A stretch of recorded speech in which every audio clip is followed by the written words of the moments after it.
Hello and welcome to the Stampscapes Friday night live broadcast. If you're watching this live or in replay, thanks so much for joining in.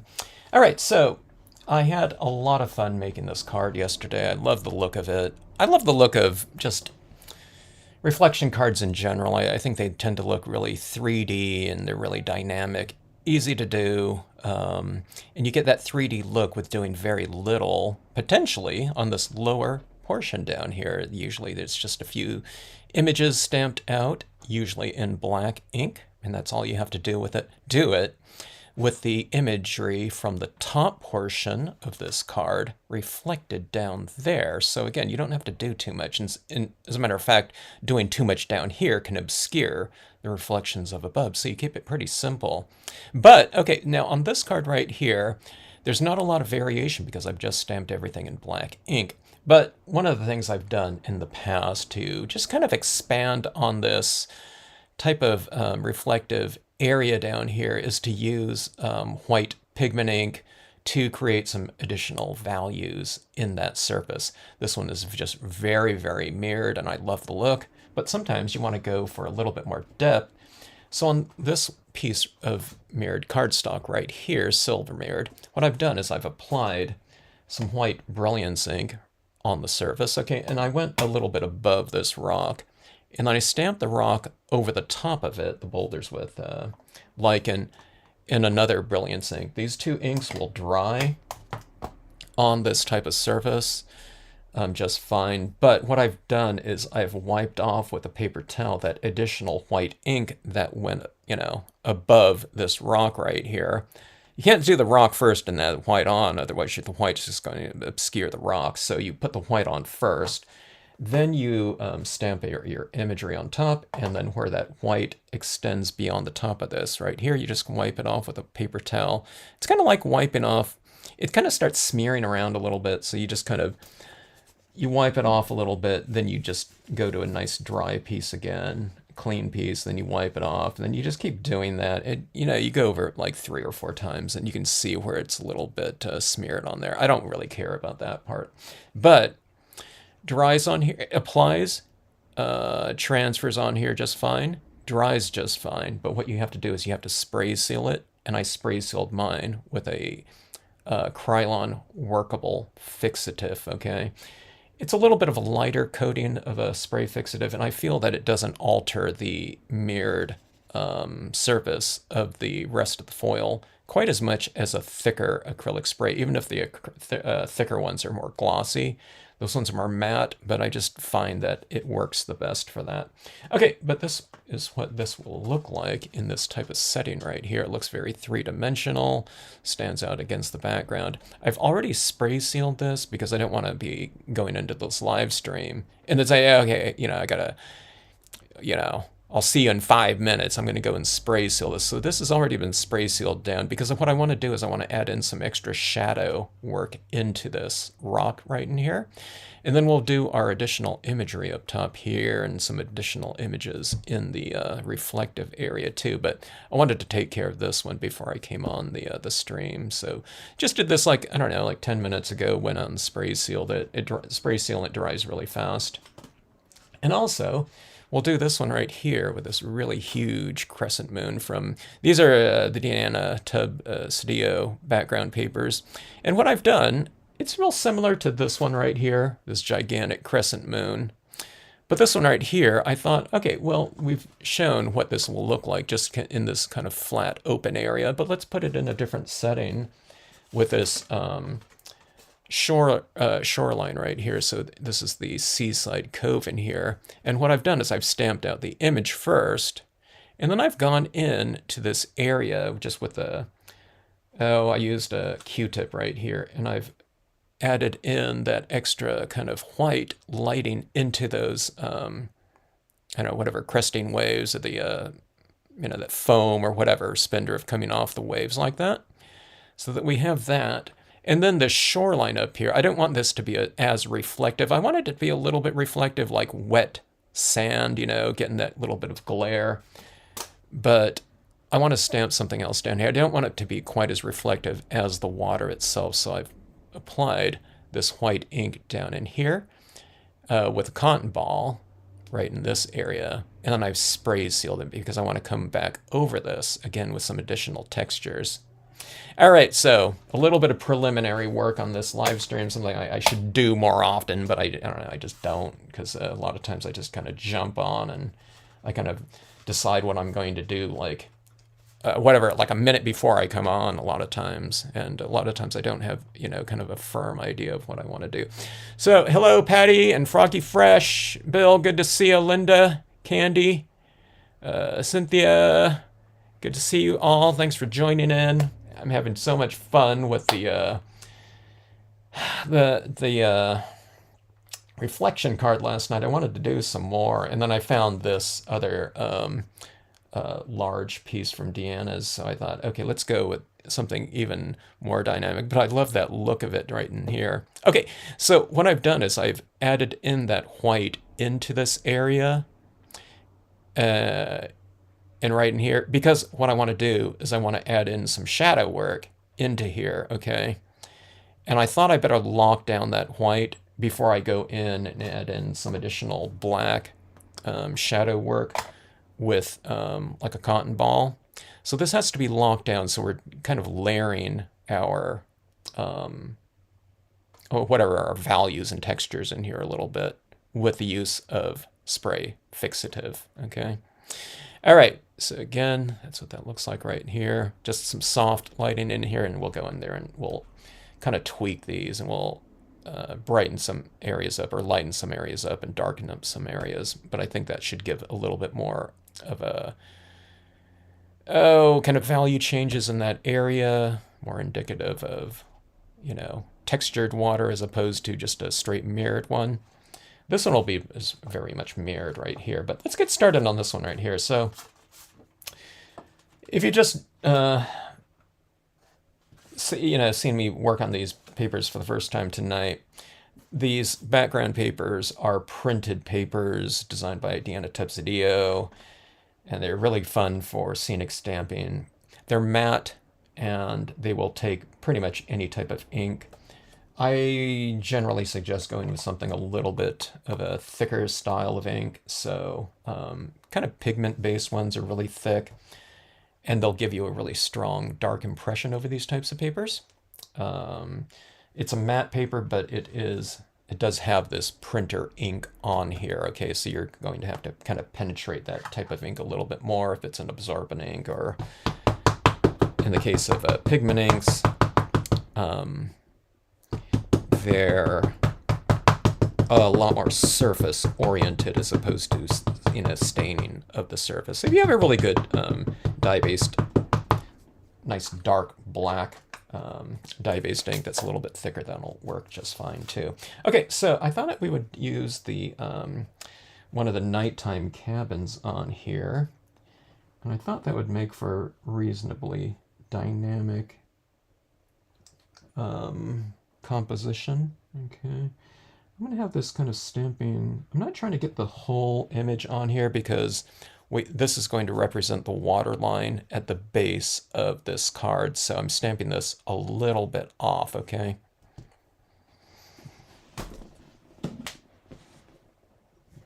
No, Patty, you keep chatting. Walking pneumonia. Wow. Yeah. I'm just joking there, but thanks for saying hi, Patty. Good to see you, and hope you get better real soon. Yeah, get rid of that pneumonia there. You need to clear out, huh? Clear out, keep those lungs cleared out, and keep moving. Lots of liquids. Hello in Perth. Good to see you, Nicole. And good morning to you. What time is it there? Okay, so stamping that out, and we have our, uh-oh, I got a little smudgy there. I have black on my finger somewhere. We'll put something else right over here then.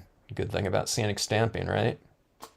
All right, but this is how our reflection is going to look right in here, including my smudges being reflected right there. All right, but doesn't that look cool right there?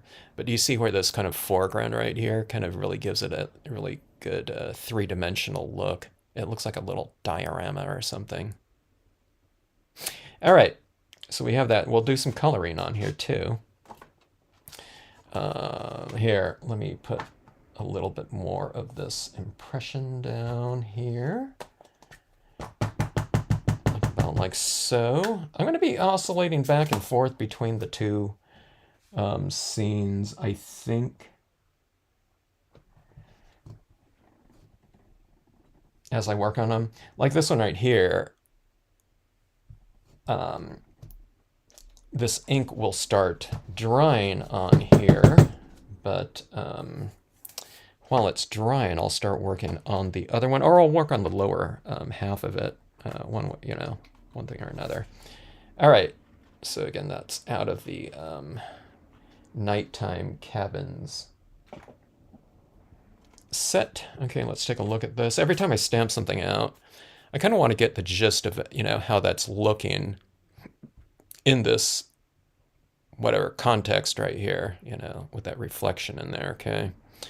I want to get the gist of what I want to add in here, or what might look good in addition to, the existing imagery in there. Even that looks pretty cool like that. You can just leave it like that. But adding those extra shadows in there and things like that, will really help, I think. So, yeah. Isn't that fun with these papers right here? Those those Tubb-Sedillo background papers. You get I stamped out like two images on here, and you just use silver cardstock, and that could be a finished card right there if you want to. It could be a 5-minute card or something like that. But we'll really spruce it up with some additional kind of details on there, and that'll kind of round it off a little bit more from a lighting standpoint, texture, etc. Okay, so while it's drying, a little bit more. It dries pretty fast, but one of the things I wanted to do is I wanted to really flesh out this Seaside Cove a little bit more. We don't want to make it like super colored in here. If you just joined in, this is the Seaside Cove image right in here. It's hard to see because, this is really reflective right here. But if you go like that, you can see the extra texturing in there. And that's just the center portion of this stamp right here, okay?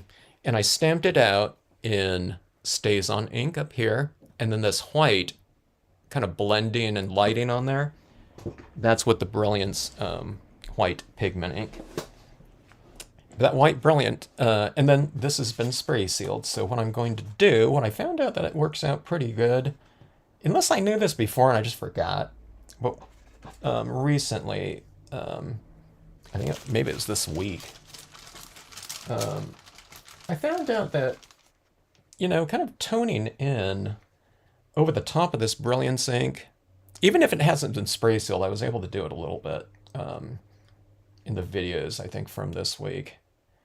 You can add in some good shadow work over the top of the Brilliance ink, and the Brilliance ink provides a really nice foundation in there. Too early for Saturday, 40 a.m. Well, if you're watching this, you can feel free to snooze out. I'll make sure you get some extra sleep. Or I'll make sure you get nice and sleepy during this live. So people used to use, before my live streams, it was all just pre-recorded stuff, and I always mention it cracks me up. But I love it, though. Someone said, if they can't sleep at night, what they do is they just kind of put on one of my videos in the background. So it's like just like what is that, like white noise or something like that. But for them, it was better than static. It made them sleepier than static. That should be my, whatever my motto, makes you sleepier than static, or better than static. Okay, so I'm kind of squeezing this off like this to make it kind of narrow, this cotton ball here. Let me see, let's blot that off a little bit because I know that I re-inked this recently. and got it pretty juicy. And I don't want a super juicy application. I want kind of that application right there. 100% cotton ball, okay? And what I'm doing is I'm going to kind of aim for this. It's still a little bit too juicy there. It's okay though. But what I'm doing is I'm going to add in some shadow work, like right there, underneath this wave right here, okay? I don't want it that thick right there, but on the sides of this scene, I'm going to have a little bit of vignetting. So I usually start this in the darker areas, okay?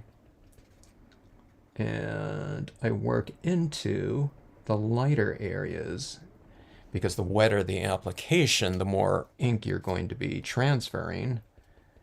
So start dark and work light when it comes to darker tones.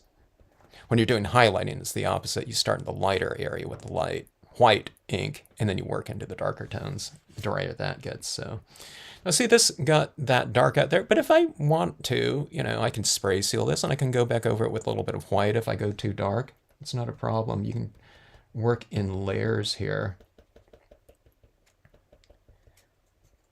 Now, I really like working with kind of a really almost dry version of whatever ink I'm working with, because I can get more, kind of,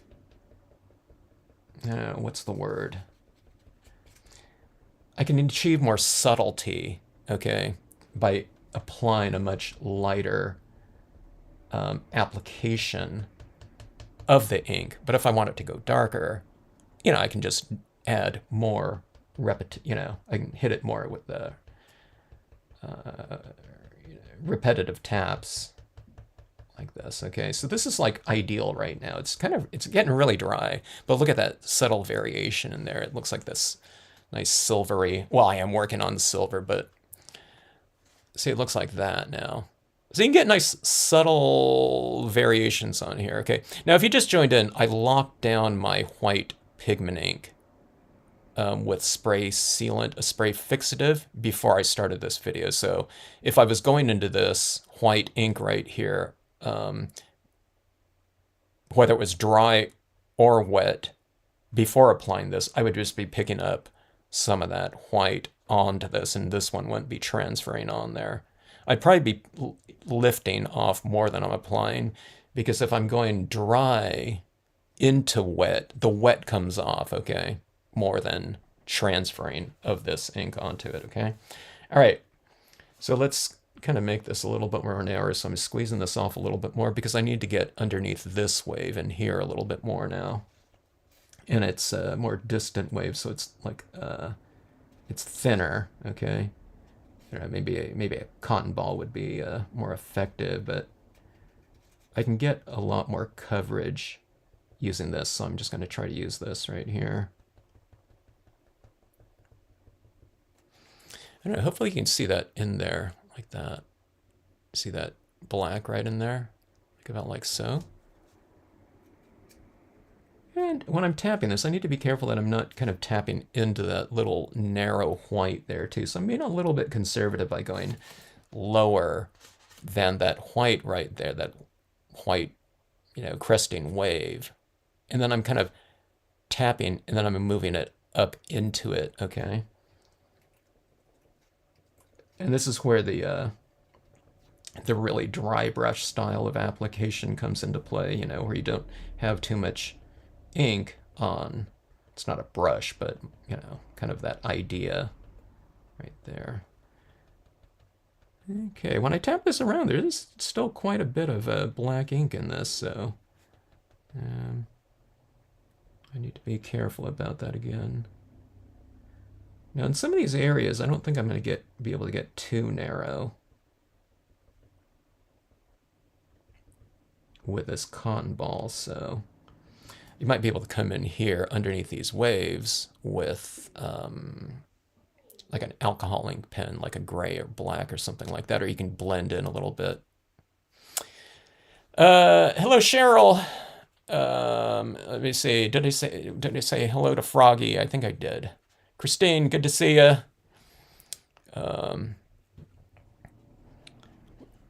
We put people comatose with this voice, Debbie. And Bonnie, what's worse than one cat on your bed trying to wake you up? Oh, how funny. But look at that.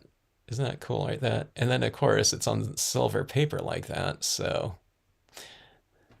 one thing about silver paper, when at certain angles, it's actually really dark, but then, it catches that glare and it's lighter than white. So you get quite a range of personalities with this. So let's go and check this out. We have a really soft kind of lighting and shading scheme in here. And we'll pair this with this now. So you can see the shadow work underneath here a little bit more with that really light moon kind of casting its, I don't know, whatever reflection in there. Is that fun like that? And see, I get a little bit of that moon kind of in this darker, kind of more sealed off area, but it has a different reflective quality, this white like that, than that straight silver up there. So, I do like it that it's nice and shimmery, though. I've done other pieces where I've had the silver cardstock up here, but then I just did white cardstock down below, and then I just shaded it in, so it's not reflective at all. It really, but having that little bit of glare coming through like that, it's pretty, nice on, might be a more, whatever, indicative of wet sand or something like that there, like that. Okay, but right in here we have this, but let's address that area down below with some additional texture. I could go, I'm going to have to spray seal this again anyway, because I have to spray seal it with the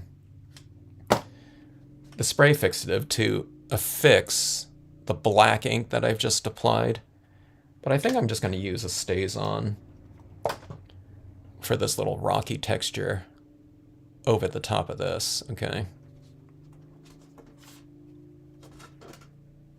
I mean, you could use the Brilliance again because you got to spray seal it anyway, but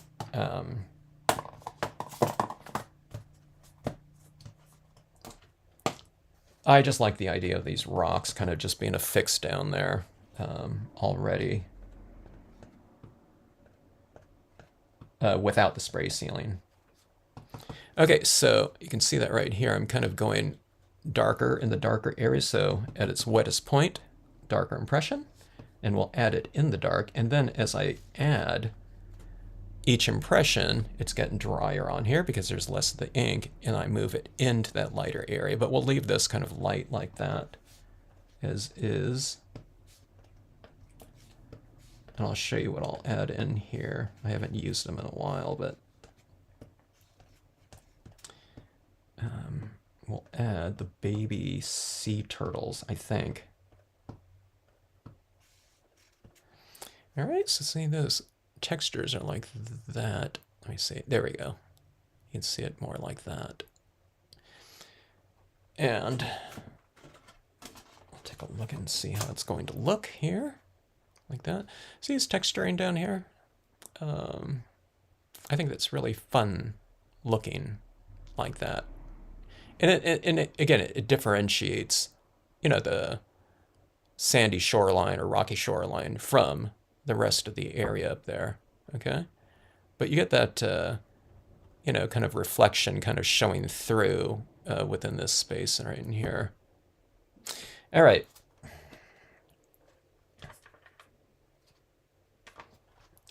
Let's go with this again. This StazOn ink, and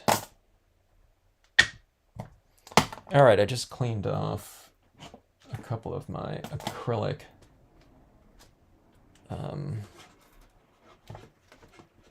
blocks here. Where's the one that I just cleaned off, though? Or did I just use it for something else? I can't remember. It's around here somewhere. Here, I'll just use this other one. I just had it. It was right here. It's probably stuck to the bottom of something else. I just washed off the StazOn. I mean the tack and peel because it wasn't as tacky anymore. Okay, so baby sea turtles. Let's go with these ones. I have a couple different sizes of them. Let's go with something a little bit larger. Here's the larger one, and oh, the smaller one is somewhere around here. I'm losing everything all of a sudden that I got set for this. Oh, here we go. No, that's not it either. Anyway, okay, stop looking.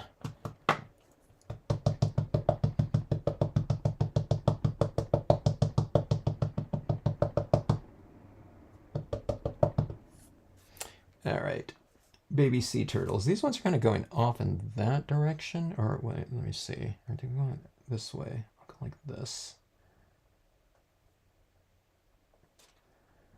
Okay. Stays on ink, nice and firm impression, but don't hold it down like a super long time. Otherwise, it might dry in between your cardstock and the stamp, and then when you lift it off, it's, you know, removed with the rubber.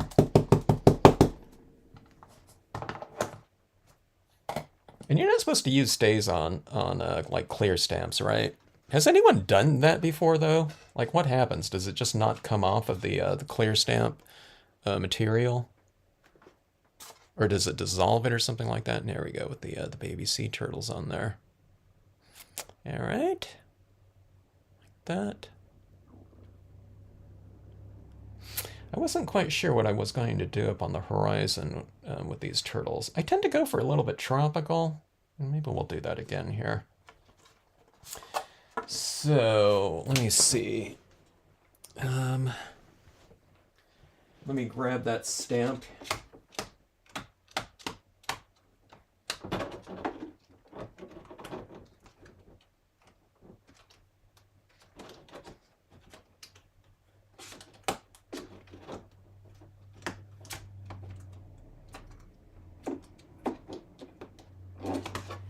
All right, where is my Palm Island stamp? I have it around here somewhere. I have a set of it too. Every time I look for the sets, I can't find them though. And they're only in one stack. Let's see.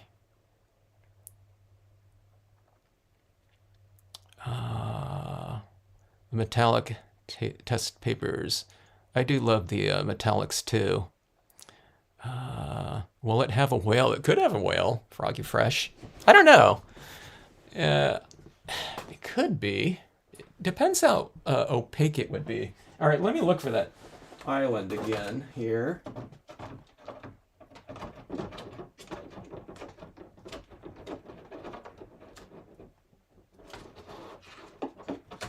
Okay, I found it. It was because I was looking on this side of the set right here. This is Nature Set number 11 imagery.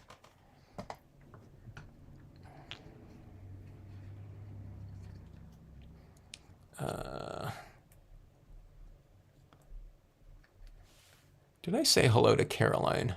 I got lost in the chat here.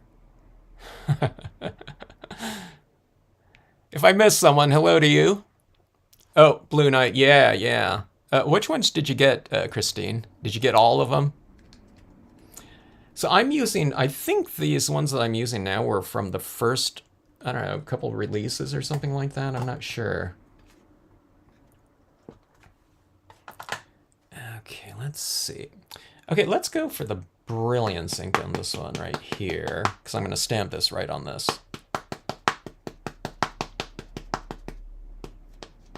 You can do, you know, this paper right here, you can stamp the Brilliance ink. If you have a, you know, VersaFine Clear, you can just stays on here, whatever you want. Okay. But again, I tend to go for a little bit of a thicker type of surface ink. In theory, I just think it makes it, you know, a little bit darker. I haven't done like a bunch of test prints. I guess I can do some test prints on the back of these papers like this and just see which ones are the blackest of the black inks on there.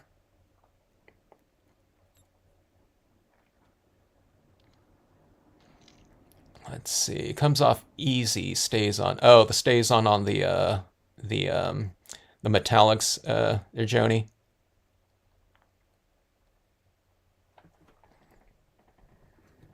Have you and Lynn, have you guys done some of those reflection cards?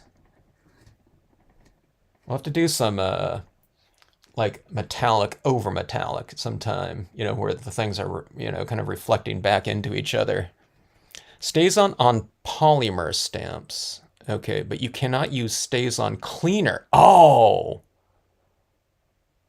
On that solvent. It will dissolve the... Well, then how do you clean the stays on off the polymer? Just with just your standard cleaner, then? It stains them cause you're not supposed to use the... Got it. Okay. Hello, Jennifer. Okay. So there we go. That didn't stamp out. Now, I was mentioning this whole thing about stamping it out kind of a darker. That stamped out kind of light to me. All right, so we have the moonlight on the mist going through those trees. And it stamped out darker up there for some reason. All right, let's take a look here. We have that, like so. And this is right down here, like that. Okay. I think I'm going to leave this area open. Sometimes I kind of balance out, something right over there, like that. I think this will be perfect for a couple of those little crystals up there too. So we'll do some of that. All right, I'm going to let this dry right in here. This right down here is already dry, unless some of these, couple of these turtles might be have a little bead of some ink on them. But let's set this one off to the side right now and let that dry a little bit, or get it to set up a little bit. Let's go back to this one right here. Okay. So if you just joined in, this is some white pigment ink on the silver foil. And then I stamped the black image over the top of the white pigment ink that was previously applied. And then I wiped off that additional white ink that was above the rock. And this has been spray sealed, okay? So that when I start adding in some shadows in here, just know that this isn't like a wet, exposed impression of the rocks. It's kind of locked down. I didn't lock it down too firmly. I just gave it a kind of a light spraying. And see this right here? I mean, I really like that look right here, but that's like really light in there, okay? And I think it looks fine. You could leave it like that, but to bring in some additional kind of more subtlety and variation into that area, I think it could use some more shadow work in there. And all right, this is driving me nuts. My desk gets cleaned off after this live stream, or before the next live stream, because I'm looking for that cotton ball that I just used, unless I tossed it. Was this the one? No, that one's one from yesterday. All right, I'm just grabbing this one right here. This one is the one that I just used for white. Okay, but anyway, oh, here's my cotton ball right here. One of you probably mentioned it in the chat. It's underneath your card, Kevin. All right. Let's see, is there still some, that one's a little bit dry right there. So let's add a little bit more ink into it. Don't add too much if your pads are really super juicy. Okay, so what I'm gonna do is we'll leave this kind of top side illuminated, from the moon. Let's do this too. We'll have this area right in here a little bit lighter, okay? And then we'll make this area a little bit darker. I'll bottom, I'll shade this bottom area a little bit, but since this will be, kind of the direct path of the lighting, we'll make this area over here a little bit darker, okay?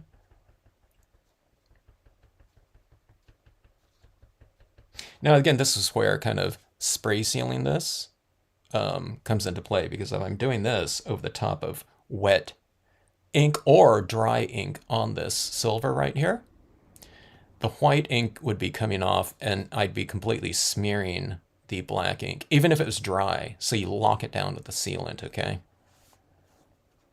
Froggy Fresh, you use stays on all the time with your clear stamps then, huh? Okay. What was it early, clear stamps that had the problem then?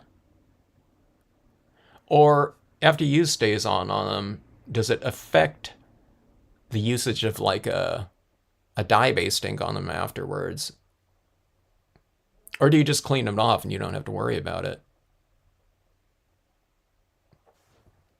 Okay, that seems, okay, let me see. Hello, Claire. Uh-oh.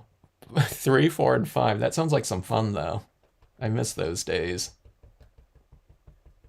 We only have one kid, but this was kind of like kid central over here, where everyone had all their kids all the time. Not at that age. It was more like around like 7 and 8. This became kid central over at our place because we had several computers, and the kids would be doing like Minecraft together and all that type of stuff. Nerf guns, my son had a gazillion Nerf guns later too.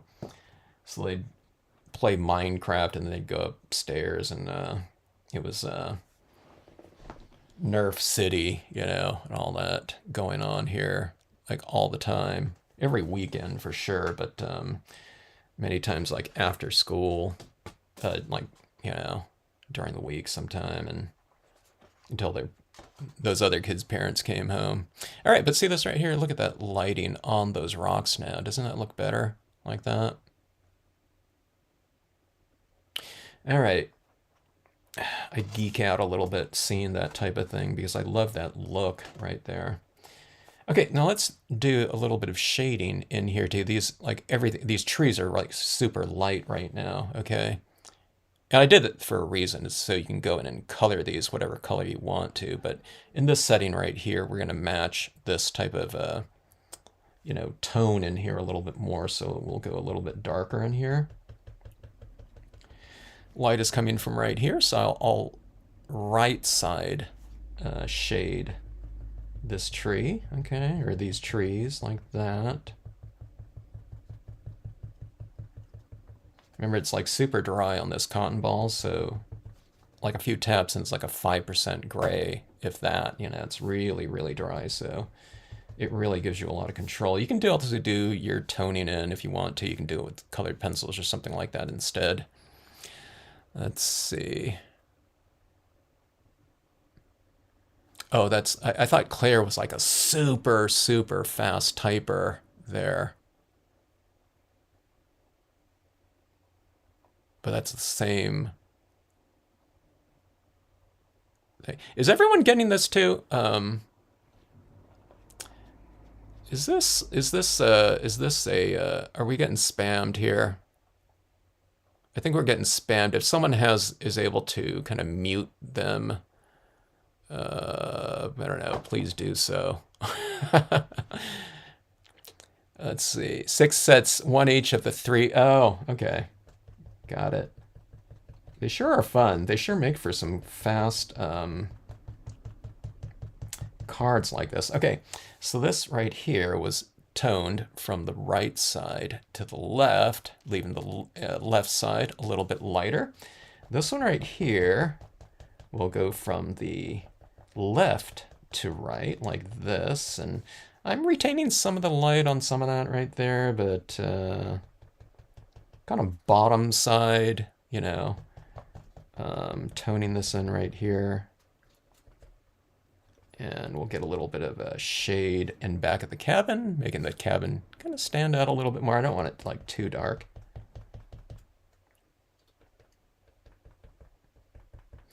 And we'll also kind of decide if we want to add a little bit of color to these trees. In the Moonlight, you wouldn't have like fall colors, but this is stamping, so you can kind of, do whatever you want, in terms of colors. They don't have to, be whatever, realistic, okay? All right, so that is how that looks like that. See that additional shading right there? And I came right in here. This one, it's just right in here. I kind of toned in a little bit right here just to make the tree on the right side more illuminated, so it's like reflecting more of that moonlight closer to the moon like that. And let's see what this, we'll take a look and see what this looks like right here. Okay. We can go a little bit darker too. So we have such a dark sky like that up there. And I think we can match some of that value, and maybe in just, even if it's just some detailed areas, a little bit more. It makes the I don't know, connection with the area a little bit stronger, I think. A lot of times you're matching things up by color. It could be texture or whatever. In this case, there's so little color in there. I got a bunch of cotton on my finger. This is a kind of a more muted color scheme, right? So the thing that we have to, match areas and to kind of create a little bit more continuity is values. So this is like really dark up here. We got it in the trees like that, but we don't have too much of it down here. So what I'm going to do is I'll take my colored pencil now, and I'll just kind of darken in some additional areas in here. Just kind of in some of the detailed areas like this. Teenage Mutant Ninja Turtles. Hello, Megan. Jennifer, it's the Krylon Spray Fixative. They're called spray fixatives usually, but the Krylon, they have it with the F as in Frank at the end. Spray Fixative. But I'm sold on the spray fixative now for just about all of my ceiling, thing. Now, if I'm working with a glossy piece of paper, I might still prefer the glossy sprays, just to kind of amp up that glossy look of a glossy card, okay? But the spray fixatives, I really like how they look on the semi-gloss papers, but also on the foils like this, because when I spray sealed these with a glossy, you think it would be shinier, but it's not. The sealant goes on thicker, giving the mirrored types of cardstocks more of a matte type of look. And if you keep spraying it, it tends to look like a brushed aluminum as opposed to a real reflective type of, like chromed or mirrored type of surface, okay? But yeah, so, but like I said, if you're working with a glossy cardstock, though, once in a while, you might get both, or if you're working with glossy stock enough, that looks really good with a Krylon triple thick or Krylon crystal clear, UV resistant clear. Those ones are the ones that typically come in a gloss. Some of those come in matte too, but the gloss is kind of more popular of those types. Okay. All right. So adding in some of this and just kind of hitting some of these little detailed areas. There's no specific area. I'm just kind of making some of it a little bit darker here and there. I'll kind of create a little bit more contrast, maybe between a couple of the trees in here. Like that. Okay, so see this area down here, just a little bit darker. It's a little bit darker underneath this tree. A little bit of a shadow or something. But let's see if that, or how that looks in here. Okay, I think that anchors things down a little bit more. You see, here's a little tiny detail right here. You see that little area right there where the shoreline kind of goes up. Let's darken that in like that. We'll have it casting a little bit of a shadow. I'll make this a little bit darker here too. Okay, so it looks like that. Here, let's get even more. Like that. Okay, there we go, like so.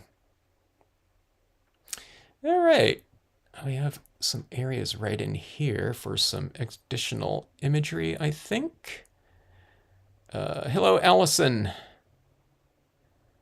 You're getting multiple responses. I think we were getting spam by that, someone there. I don't know, unless they're really proud about those, those grandkids, and they want to kind of emphasize it just like we would emphasize something within the scenes using multiple applications of it. Theirs would be the multiple quotes. Hello, horsey girl. Good morning. All right. That sure has a really cool look to it, huh? It's just so calm like that. Just with that surface on there like that. Okay, so let's see. Let's go on and add in a little bit of extra framing in here, this lower area. It doesn't need it though, you know, but I think it could be cool. I can go with another pine tree on the sides. I've been using the just the leaves texture.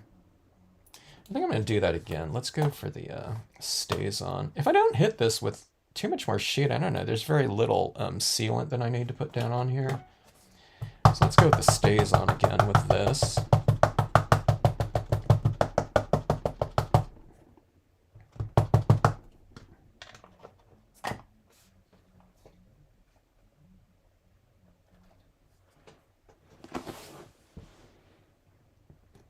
I got to make it down to Australia one of these days.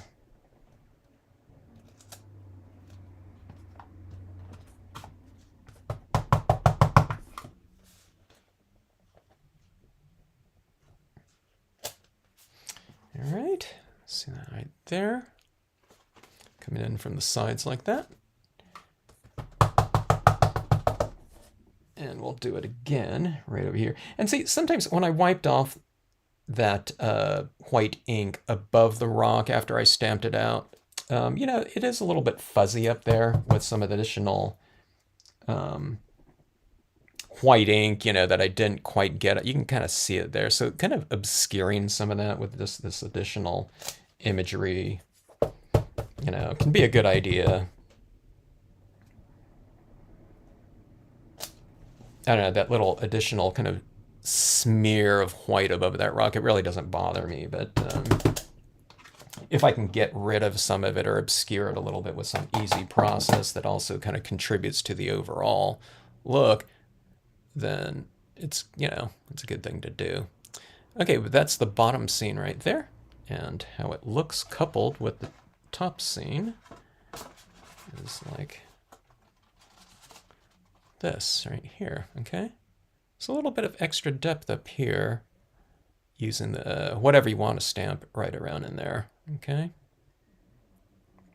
I'll show you what this looks like if you just kind of mix and match too, okay? Now this one right here, I kind of left my rocks right here a little bit lighter, just, you know, with the idea that this is going to be the thing that's paired with that lower area. Look at that, it's like bringing in a light bulb because it's reflecting off this area. But, you know, you can take this, and if I put this right in here too, and that looks pretty cool too.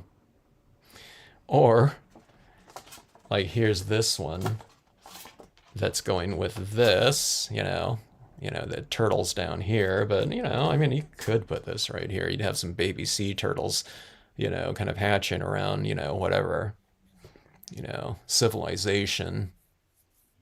Maybe this is the baby sea turtle, you know, research center. Yeah. But I mean, I think that looks pretty cool. So let's do that. Let's check this out right here a little bit. Okay, so here's the scene that I did yesterday using that top scene. Okay, this is the horse with reflection down here. You know, that looks pretty cool too. Huh. And then here's this top one right here. Take you out to the tropics. You can send like a bunch of like 3 different lower portion cards to someone and 3 top portions, and these ones can just be loose, and or they can just set it in here with a little bit of a tacky, you know, thing in there, so they can change their cards around from you and just make it look different. That looks pretty cool right there with that big crescent like that. Look how perfect that fits in with that horse right there. Maybe not so much. If I have it at this angle like that, it's like right there. But I don't know. That's fun to do too. You know, you can kind of like juggle your pieces around too.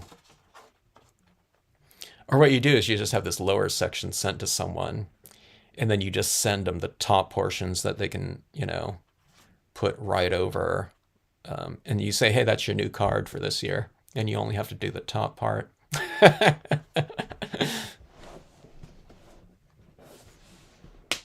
Oh yeah, yeah. Everyone check out Ali's Crafts if you're in Australia. Check out their website. They're a relatively new vendor of the Stampscapes line there. Or if you're in Tasmania, for sure. But yeah, good to see you. All right, but look at that right there. Fun stuff. Okay, so what we're doing right now is we've added in, oh, this one's like pretty detailed right down in here, but let's start adding in kind of the more crisp types of details into this piece. So especially like right down in here. See, this right in here, everything is kind of like a murkier type of application because I'm using like cotton balls like this to apply,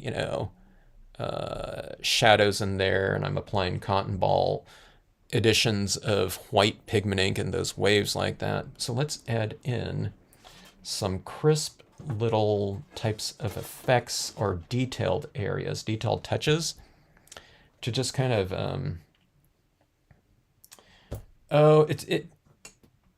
it balances off the softer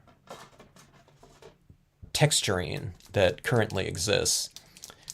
And this right here is more subtle too, because when you're applying pigment ink, it tends to, you can apply it in a fairly opaque layering, application by putting in a lot of layers.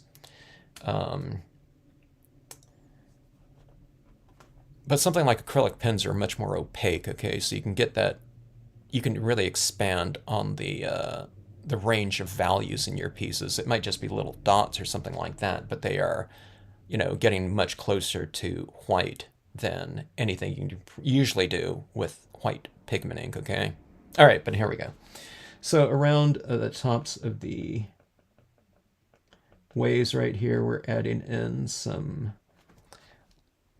little white highlights right in here. Hello, Jeannie. Okay, you're like right in here.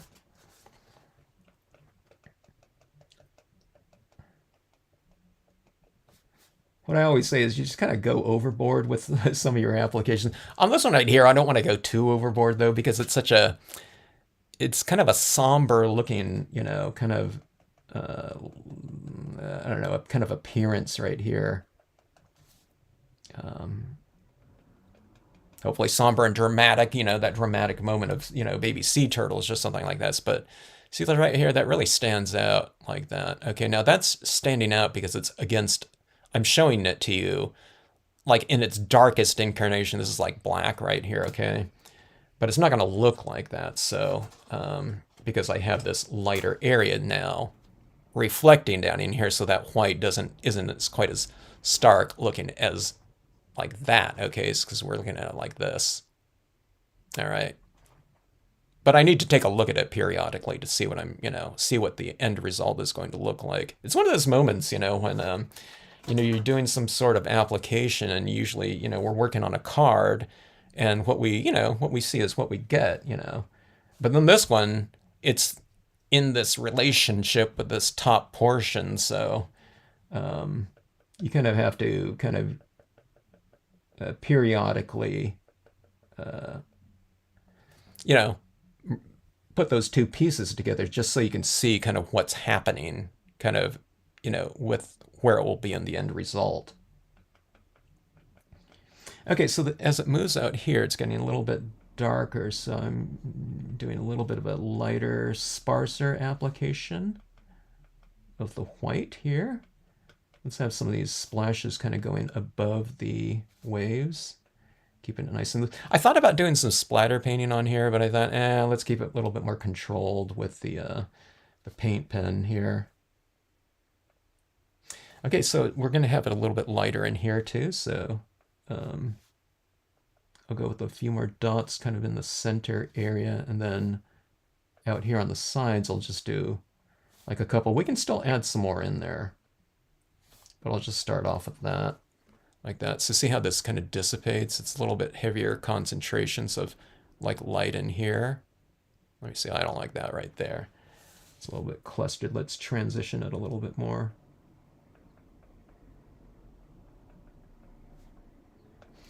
Okay, that's a little bit better.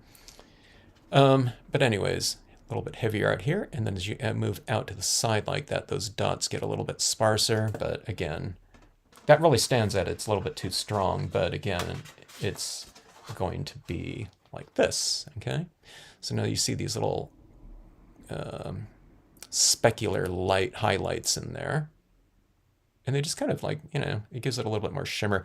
You know, you can do it too, is if you have like those small enough crystals, you can kind of put those in there and you'd have these twinkly little crystals. I think my crystals are a little bit too big for that. If I had it like half size, or you can put like some glitter on here. Maybe that glitter would be it. Okay, now see this down here. We have this sand. Now the sand looks really dull now in comparison to all this kind of shimmery little twinkly lights like that. So what we'll do is we'll add some of this down in this area, okay? Because that sand should be a little bit more sparkly and shimmery, reflecting that moonlight. I'm concentrating it a little bit more in the center, and then as I move out, we'll have kind of a sparser application, so we're going from light to dark, or more to less, like that. Okay, so it's entirely possible that I add in like way too many dots. It's like, oh my god, you know, I add in way too many dots. There's like too many highlights going to make me want to, you know, like throw up. So all you do is you just go back in with your black pigment ink, right? And just, you know, really lightly apply it, and then just dab it on there a little lightly. It's not to make those white dots black, but it's just to make them a little bit, you know, duller, like a little bit of like a 5%, 10% gray or something like that, okay? And then if you go too dark, then you just seal it off and put some white over the top of it. All right, so let's take a look at that. Let's take a look at this, you know, whatever. Shoreline sand in the moonlight like that. It's kind of glistening like that. It's a little bit busy for me right now, right down there. But we'll, you know, we'll remedy that here. But let's go with that for now. And it's looking a little bit busy right in here to me again. So let's fix that. I don't know if it's fixing, it's just kind of part of the process. It'll still be there, but we'll add in some additional white pigment ink, okay? So we have crisp all throughout there, right there. And now you just kind of add in soft right over the top of it. So it was soft underneath with the white that was first applied on this paper. I hope I'm not losing everyone, you know, that kind of just joined in here, but what I did is I laid down on this one right here, I stamped out my imagery, my Seaside Cove in here. And then what I did was I sealed it off, and then I applied some white pigment ink over the top of it, and then I sealed that, okay, with a spray fixative. And then what I did was I went in here and added in some shadows like that. But now what we'll do over the top of the, whatever, the sealed white is we'll add in some additional sealed, I mean, not sealed, but additional white pigment ink right here. And see, I don't need to worry about those turtles kind of lifting off of there because they're done in the StazOn ink. If I did them in the Brilliance ink, I'd need to spray that, seal them off before going on here like this. Otherwise, I would start tapping in this white over the top of the Brilliance, and it would lift them right off of there, okay? You can stamp them in there, but you want to spray seal them before going over them again with this, okay? So let's do this right in here. It's a circular process, you know, this one, being that we have, you know, the sealants available to us these days, you know, or, well, they've been always out there, but as far as like this technique goes, let's see, let me add in a little bit of this mist right up in to these waves. So I'm going over my top of my detailed little dots up there. And so that's what this looks like. I put in some of this right above some of these turtles, so some of these turtles are a little bit lighter. And you can see this right in here. It's a little bit hazier. See right over here how crisp it is? I mean, it looks okay, but I'll just kind of merge those dots with a little bit more lighting right here, like that. Now see, doesn't that look better right there? These up here, I'm going to leave those isolate. I'm not going to merge those in, but those really stand out because that has these areas right in here have that really light reflected white right in here, okay? But see these areas right here look a lot better to me. Let's see, let me go in here a little bit too, maybe.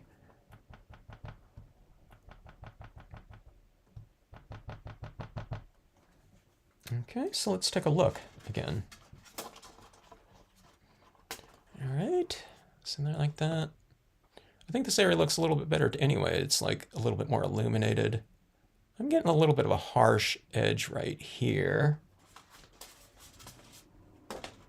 So let's come out here. Now, this is like some exposed black brilliance ink, but it's a really lightly applied here, so I think I can go in there. I might be picking up a little bit of it. We'll see. So I'm bringing this light back out here now. This is applying ink in here, but it almost feels like you're kind of dealing with like clay or something like that, you know, because some of these inks are still little, you know, they're malleable before you seal them off. So see this like lighting right in there? So you can just kind of refine things with kind of this dry brushed application of it. See, I am picking up some of that black right there, but not too bad.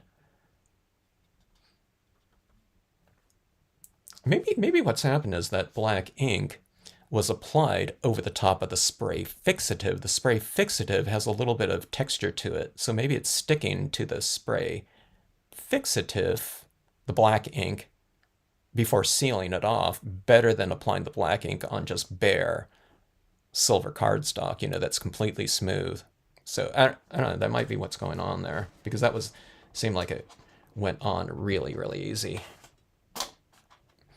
Okay, so there we have it like that. See, like that. Sorry, doesn't that look better right here? Having that light kind of extending out in there like that.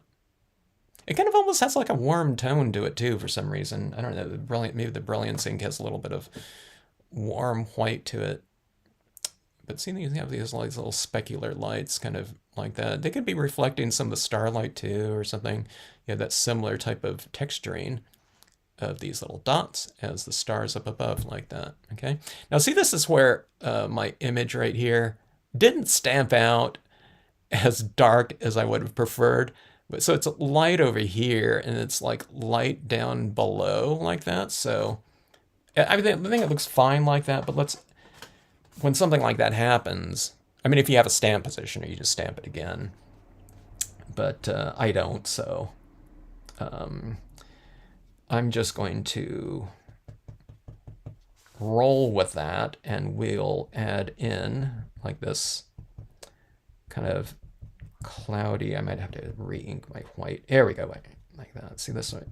I'm putting this kind of misty cloud right in here. Okay.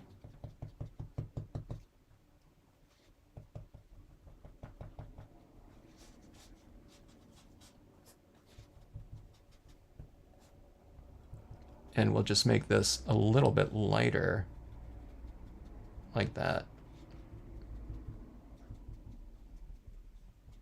So there's the kind of the mist going around her moon like that. So I'm just kind of putting the island also, the Palm Island, into kind of a similar texture right in there. I got a little bit clunky right there, but let's see. I'll blend that out a little bit. Like I said, this ink doesn't dry super fast, okay? Let's go like that and see how that looks right in there. That's a little bit too light there. So I applied that white in there, but it looks fine to me like this, okay? But this silver is now reflecting double the light back up into it like that, okay? So I'll take this colored pencil and I'll just kind of bring a little bit of that darkness back into there. Now that I know how kind of light, much light they'll be needed, like right there. See, like that? I think that looks pretty good like that. It's this like mist in the distance kind of wrapping around that kind of point out there, like about like so. All right. Let's do this. I want to frame off these little baby sea turtles a little bit more, just so that they get a little bit more protection from the baby sea turtle predation. Let's go with the reeds right in here, okay?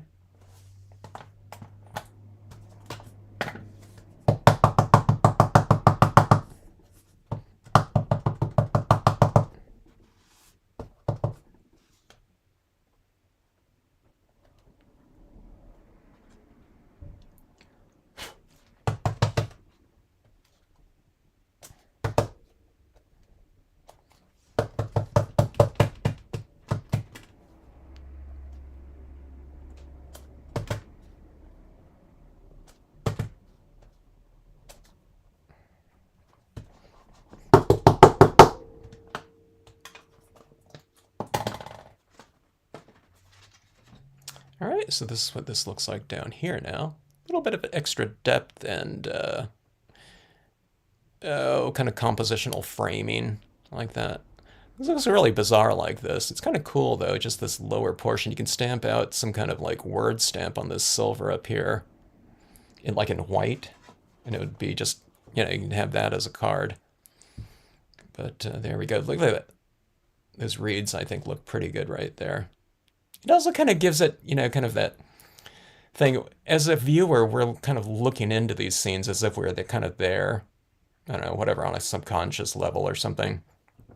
But you could have put a little layer of this, kind of barrier in between you and those, like, the wildlife like that. So it's like, I don't know, whatever, they have their privacy or whatever like that. Okay. All right. I really like the look of that. So, like a silver pen might be good for some of these dots too. A metallic silver one would be cool.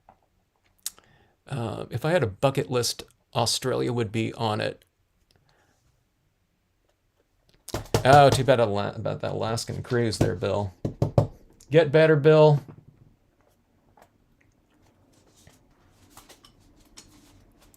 And go, whatever, north or south, huh? Way south to Australia. Look at that. That has a really good mood to it right in there. I do like the look of this, though, too. Just, without all that texturing in there. It's a different kind of spirit, isn't it? Like that. This, like, super calm, flat, mirrored surface like that. Not that I don't find this one to be, like, super kind of active either, but I like the look of that moon going across in there. I mean, that moon isn't like wavy like you would see it in, like a setting that have all these textures like that. This lighting would be stretched one way or another, but I think it looks, reasonably well. I guess it's because this has a little bit of that white going over there like that, but you get a little bit of that kind of the illusion of, how light would be in there. It's kind of interesting that it almost looks lighter right through here with that. I guess it is because that light is kind of reflecting down there, so it's illuminating this white more like that, huh? Brilliance ink has a little bit of that iridescence in it. All right, a couple finishing touches on here, and we'll move on to this piece right here and finish this one off.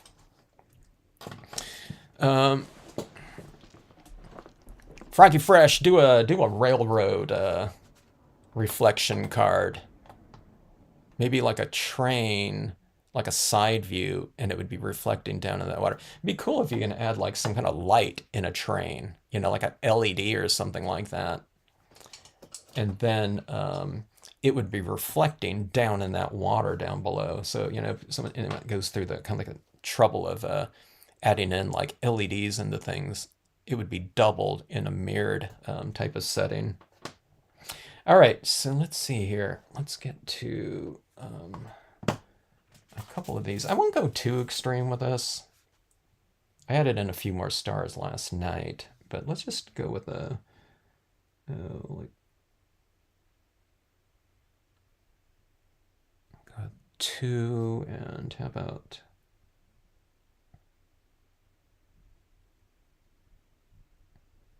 let's go with like 3 right here. Okay.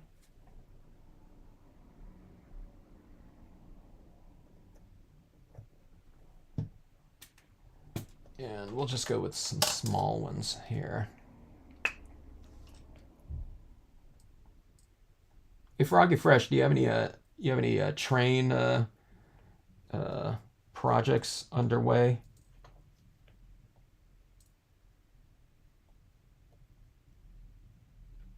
Or is that like just an ongoing type of thing, a never-ending type of thing?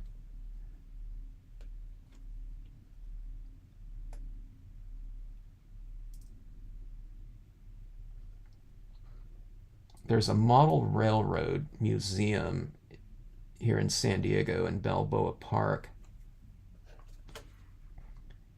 And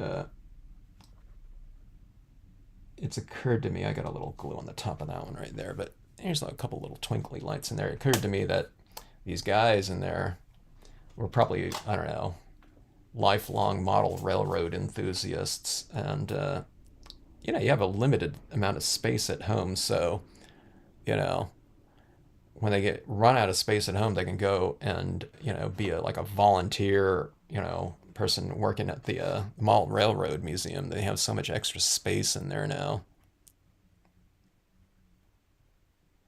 But there you go, like that. Isn't that fun like that? You have some space too. I thought about like a word stamp, like in this area. I wasn't quite sure if that would be a good spot for it, like in the moon. I mean, there's a spot out here too that you can do it. Like a one-word stamp or something like that, and I think that would be pretty cool. But I really like the look of that. I'm never sure about this kind of lower section here in the just all silver, you know, because I don't want it to be like it was water down here. But I'm finding that, okay, so what I learned in this one is just the extent of the white pigment ink, and that layering right in there with the black and then the white over the top of that, that worked out pretty good. That's the best that I've done before, because I don't think I was employing the sealant before in one of those layers like that. So that really worked out really nicely. And that spray, you know, the spray fixative, like I said, it's a thinner sealant than the UVs and definitely the triple thicks, or even just the Krylon crystal clear.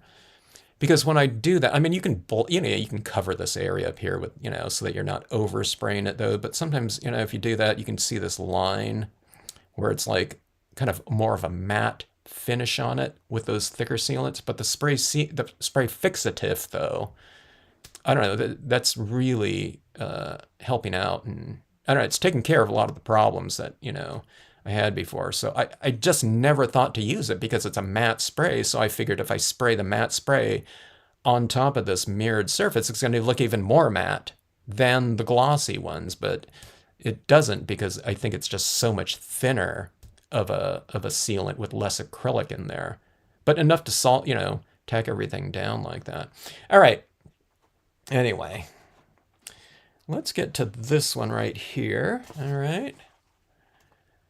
And that has a really nice mood to it. We need to do, what do we need to do in here? Those distant objects, we need to add in some color into that, I think. So let's do, I'm going to try to stick with this color scheme right here. This one's a tough one here. It's like a super, super light, kind of misty green, I would say, like a moss, but super, super light, okay?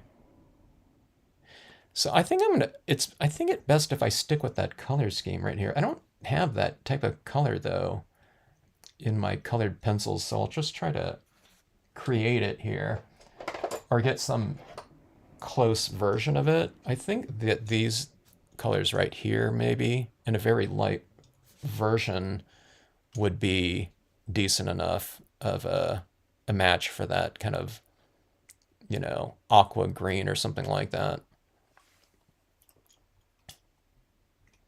Oh, good night, Bill.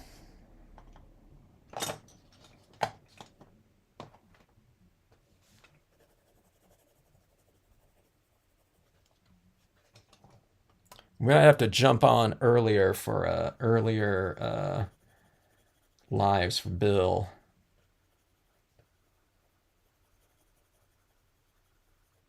At least sometimes. Okay, so yeah, so see these colors right here? That gets a little bit closer to that, I think. And yeah, let me move this out of the way. I think this is changing the exposure of my camera with like that, all that light shining back up into the camera. Okay, so right in here, what I'm going to do with these colors right here is I'm just going to kind of add these into the shadow areas for the most part. Okay, I'll leave a lot of these lighter areas that light because I want them to be reflecting that lighting in there. Okay. What is that? M-I-L-E Colleen, 1961. Good to see you. Thanks for joining in. Glad you like it. Hello, Caleb. Good to see you. If I missed anyone, hello to everyone. Microfine glitter, like Elizabeth Crafts. No. Once burnished, it gives your cards a shimmer without the glitter look. Okay, let me see. Microfine. Fine. Glitter.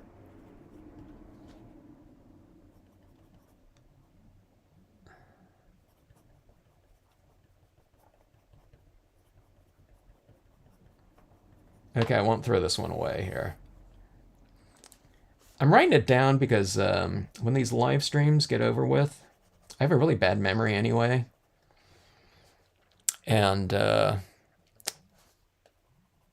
forget a lot of these products or suggestions that are mentioned. So I've learned to kind of write down. But that sounds like something that would be really beneficial there. The microfine glitter. Oh, yeah, Stamp Junkies. Yeah, welcome, welcome. Thanks so much for checking out the live stream here. That Stamp Junkies is something. It's one of those things about the internet, that you can have a collection of, enthusiasts for anything, especially as such a niche, kind of hobby as like card making. I mean, it's much bigger than it used to be, of course, but it's still, a niche within, the crafting community. But I think that Stamp Junkies, I don't know, what is there, like 20,000 people on there? And amongst a bunch of other groups too, if anyone joins in, there's the Stampscapes group. I don't know if there's a general kind of like a scenic stamping group, just in general, A lot of them are kind of based around the different companies that have scenic stamps, but just all kinds of things. So I love seeing all the cards on Stamp Junkies too. There's different cards and different techniques. It's amazing. A lot of you aren't you might not do social media or anything like that, but if you ever kind of curious, just kind of create an account and you just go into it. It's kind of hard to kind of navigate Facebook at first, if you haven't been on there. Like I used to go on there kind of minimally. And sometimes I had a kind of a tough time kind of learning that navigation because I wouldn't go on there very often. But there's this search window, and you can just look up Stamp Junkies, and it'll bring up the group, or the Stampscapes group or something like that if you just enter in that. So use your, use of the search engines should help out really nicely. Okay, but anyways, going in here with those different colors like that, see, it's kind of, I think it's kind of harmonizing a little bit with that. But now that I do that right there, I think maybe let's kind of move into a little bit of warmth in here. It's, it's a cool color scheme right now in here, just in general, right? Like that. Now that I think about it again, I'm not sure. But this is a warm colored green. Let's go in here a little bit with a little bit of warm colored green and just, just a little bit of a tweak here. And if it works, it's just a kind of a subtle variation of temperature, okay? I'm just tweaking the temperature range ever so slightly, like that. I don't know, there's a little bit of warmth in there, but it can kind of bring out the imagery from the background a little bit because it's differentiated by temperature, just slightly. I think I don't want to go too hot though, because it might look kind of like completely unrelated to the the temperature range of the scene, from this moon in here. So as I was saying that, I was thinking about going in here with like yellow interior lights, but again, I think that might be a little bit too much. Okay, so maybe we'll just keep it at that. But okay, so on this rooftop right here, if I had the moon over here, I think it would be fine to have that rooftop as light as it is, but the moon is really kind of over here, so I don't think that rooftop would be so light like that. So I'm going to go in here and I'm going to darken that in a little bit. I'm going to just darken it in stages. So I'm just putting a little bit of blue over it right now, like that. Then we'll hit it with a little bit of this green in here. It's kind of mimicking the colors of the light up here. And let's see, here's my black again, okay? And I'll come in here with black. And I'm using black, but I'm just applying like a 5% gray or something like that. So we'll go in here like that and just try to change it slightly. And maybe we'll keep that top of the roof a little bit lighter. But see, I've darkened in this rooftop right now where it was all kind of white before. But now see, my windows are a little bit more emphasized as like interior lighting now. So it stands out a little bit more by contrast, okay?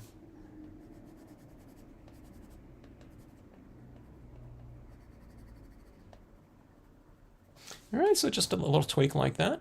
And we got our windows kind of showing a little bit better right now, and we have that. They show up a little bit more down here in the reflection too, because there's a little bit more contrast. Oh, is there 40,000 on to Stamp Junkies? I'm thinking about like 2 years ago, probably, when I looked into that. 40,000.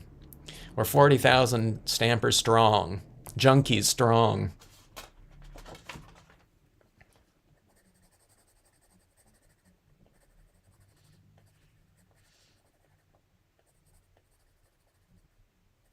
Us junkies like to hang out with other junkies, right? I guess in theory, every stamping group on Facebook would probably be, permeated with junkies, because I think all kind of crafters and, stampers and, we're all kind of junkies with the, with our whatever supplies, We gotta get our fix. Okay, now see right in here, we don't have any kind of too much of a textural differentiation between this and this right in here.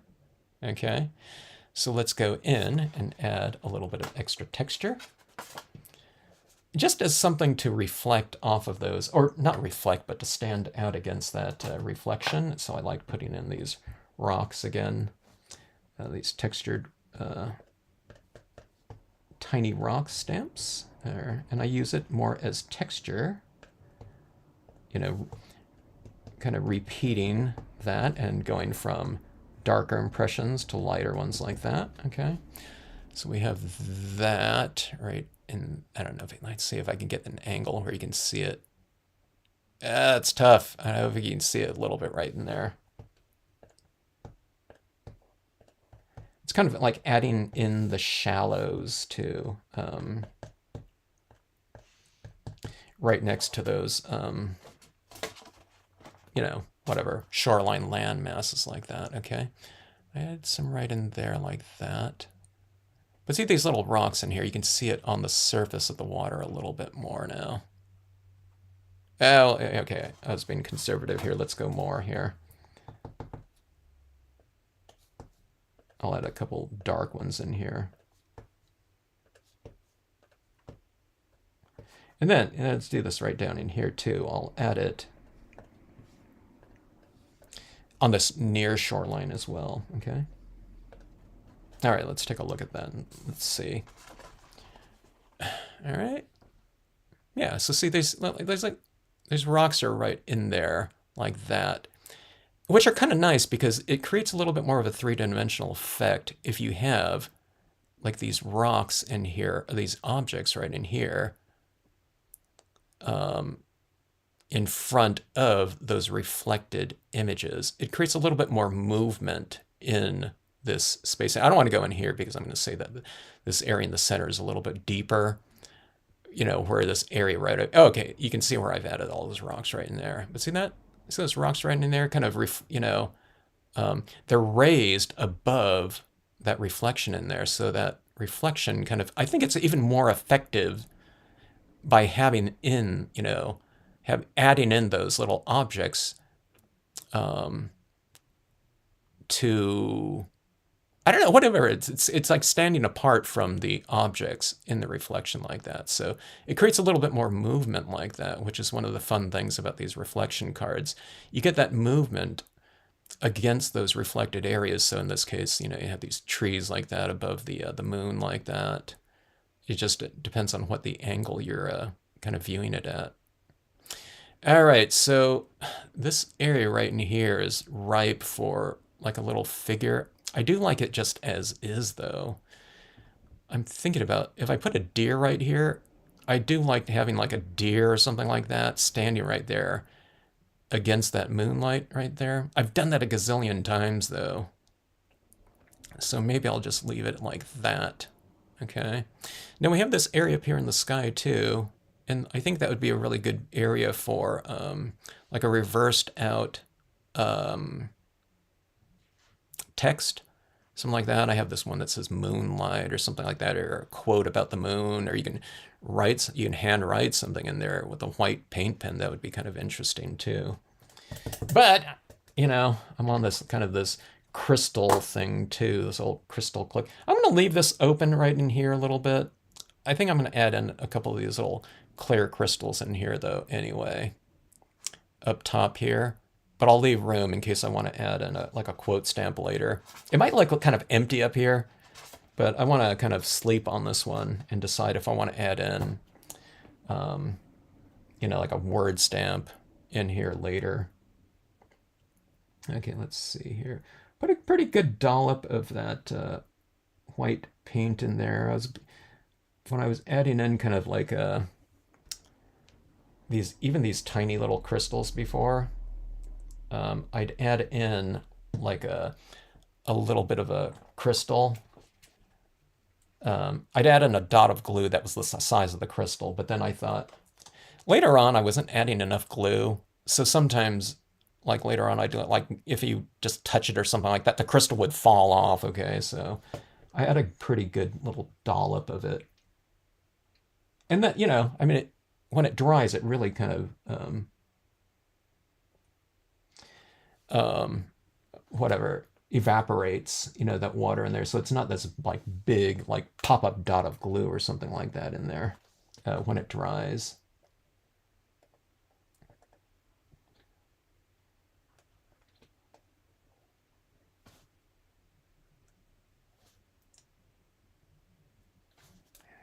Oh, one right there, I think, yeah. Did I add that white one right there? Is that in her? That's Deanna's background star. Oh, here. So there's these colors of the this kind of, you know, sea foam mist or something like that. I don't know, whatever color that is, but let's go in here with a little bit of that same tone like this. Or if you had crystals, if you had like a sea foamy light green crystal, that would be kind of interesting to add up here. But I'm going to add in something like this color now too. So let's kind of make this harmonize a little bit. A couple of the stars. And the stars that are done in color kind of are, they recess because they're not as light, but you can add them in a color out of the color scheme right here. So here I'm kind of, I think she had kind of this Milky Way-ish kind of thing going, but I'm just going in here and kind of emphasizing that a little bit more, but I'm doing it with darker stars. But again, you can do them in color. You can add these in white too, but I have this set of acrylic paint pens that are, you know, they come in like a nice range of values like that. So I especially use the pastel ones. That set right there of 40 pens too. I've been using them for like, what is that, 2-3 years now? They came down from like $42 when I bought them on that Amazon day where they're all like, I don't know what it was. It's like $15 or something like that for 40 pens that never clog. All right, but you see that little twinkly light right up there, and we have this like this. Okay.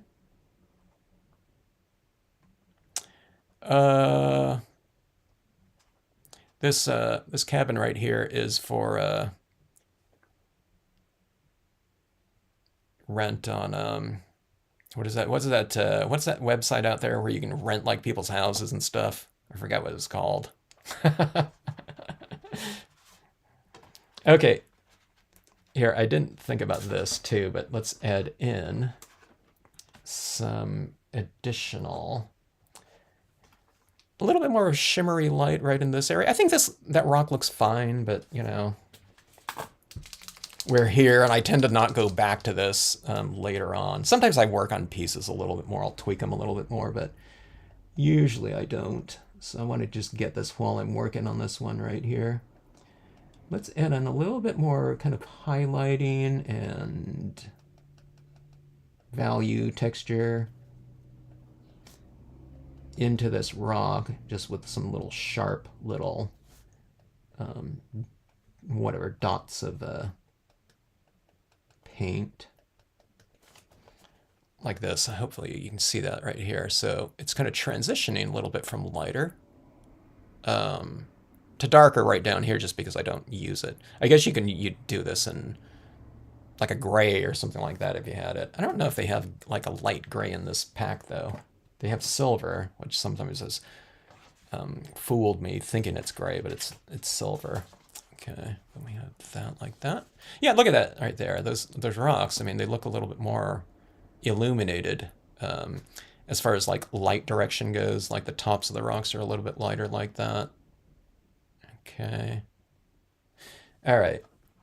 So now I see that, we need to do a little bit more here with a little bit more of the white paint. I like that little sharp little kind of detailed lighting like that on there. Okay. So let's add some of that into our trees here. I should have thought about doing that. I don't know, I just forgot. We're doing so many little kind of tweaky, you know, little tweaks on our techniques here. Sometimes I forget about adding in something. Sometimes I forget about adding in stuff that I do all the time. Okay, let's see here. So I'm adding some of these highlights on the sides of the trees, facing that moonlight. Okay, here's a little bit right here. It's kind of doing the exact same thing, except I'm doing it on distant trees as opposed to close rocks. Okay, now you see that here's these little bushes right down in here, and I can top illuminate them like I illuminated the tops right here. Just I'm doing it in a much smaller area. Okay.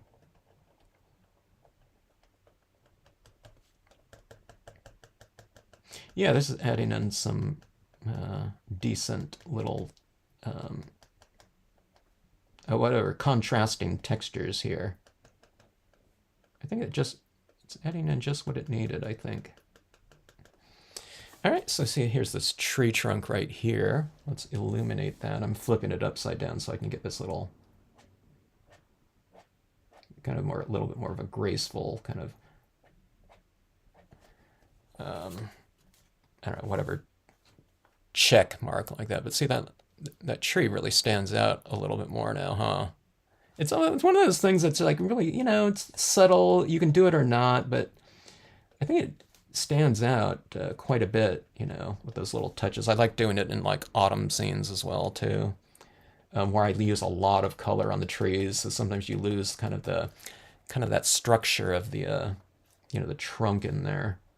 And so kind of just adding this back in there, you can go in with these branches like this too.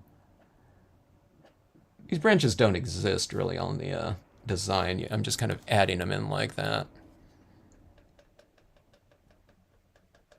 And if you add them in and you don't like them, then you just darken them in with a black colored pencil, just obscure it again.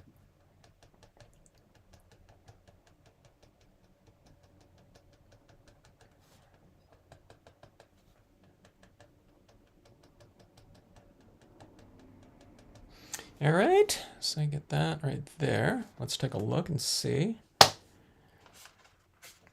These two components, I'll add, I guess I did stamp on the back of this one. I might have been testing some inks, but I'll use a spray adhesive on the back of this. I just find it easier. You can glue these pieces in though, just with a tape gun or something like that. But sometimes, I tell you, I've done that before. I've taped these in before, and sometimes when they've sat around a while, it seems like, it might be like a little boat or something like that, with the change of like humidity or something like that. So I find that the spray adhesive just tacks things down so firmly and flush, okay, on these pieces. Especially when you have two different components like this. This one's like so different of a surface than something like, a matte cardstock, metallic foil like that. So I don't know. It's one of those things that you can think about. You think, oh my God, I don't want to think about another thing, But those spray adhesives, you can get, I don't know. I don't know about 100 cards, but maybe, if you want like completely flush kind of, whatever connections between your pieces, your layers of whatever. Doesn't have to be just for seeing stamping or reflection cards, but just any type of usage. You just have to spray it outside though. It's kind of a hassle, and I don't like using it all the time either, especially if it's kind of windy and breezy outside. It's kind of a pain. Okay, don't throw that one away. Microfine glitter, Elizabeth Crafts. The burnishing though, that one kind of confuses me there. How do you gotta use something to get it down on there, and then you burnish it on there to make it stick or something like that. I'll have to scroll back up there later. All right, so there's one card like that. All right. Oh, by the way, when you glue these down, okay, have this card kind of folded like this, and then you go in here like this and get it right butted up against that edge like that, and then kind of lay it down like that. Try not to make it shift like that.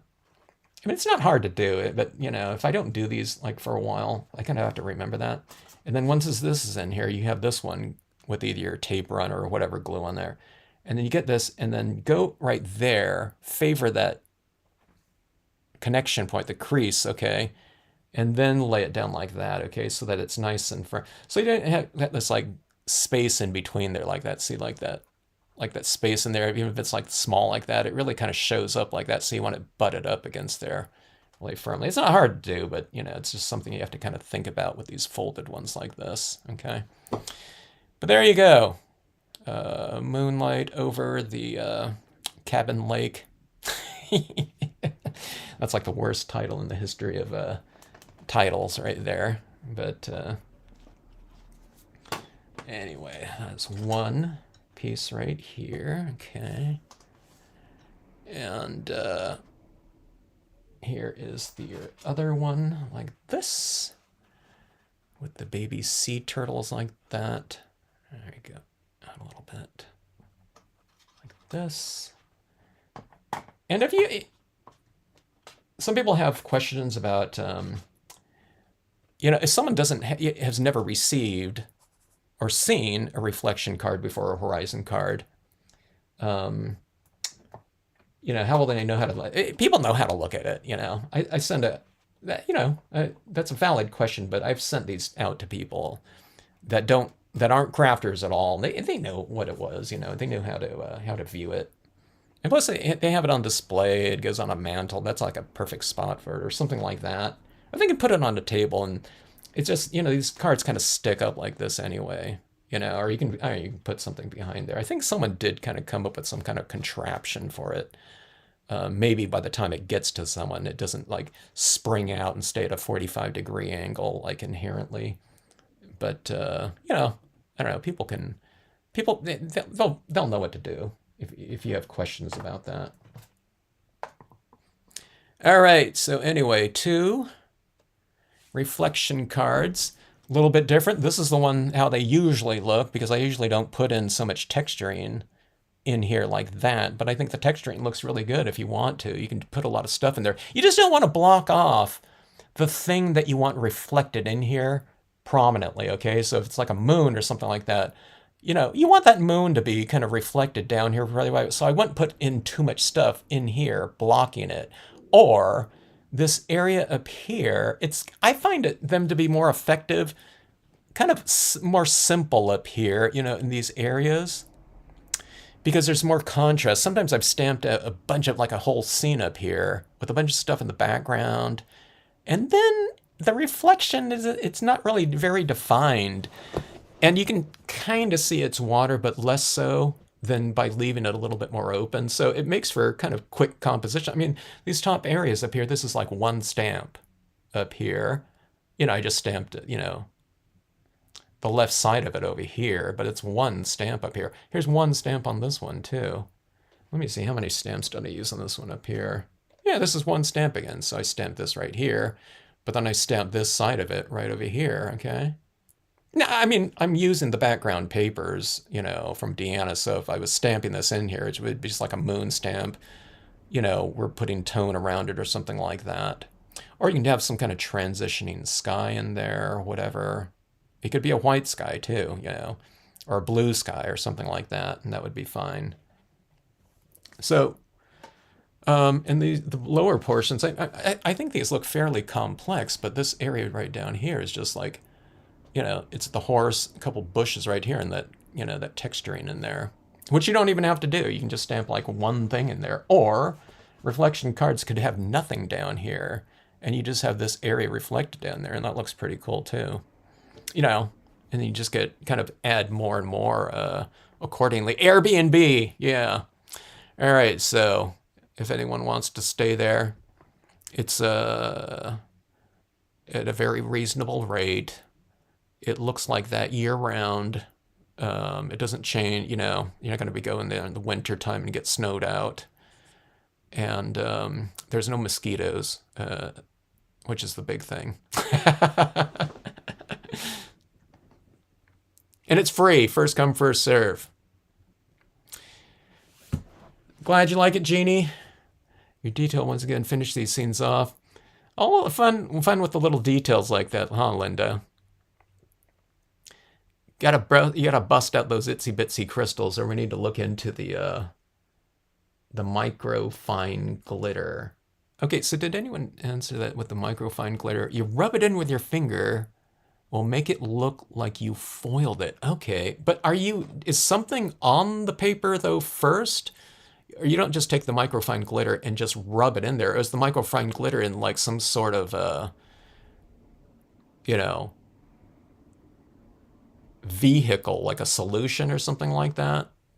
Like a glazing glitter, or something like that. Is that how you put it down? You put it down like glitter, then you burnish it with your finger, and it sticks. The burnish, how it becomes silky, shimmery. Okay, I need to take a look at that. There's so many things that, so many of those like real advanced types of media like that I just don't know about. That's like for advanced stampers. Advanced stampers know about that type of thing. Here. Glad you like it, Nicole. Allison, you got to get... Allison, have you done the... have you tried the reflection cards before? It shouldn't be a problem getting the gold and the silver mirrored cardstocks where you are. I find that those ones are pretty much everywhere. But you got to try that out, though, yeah, and show it to your customers.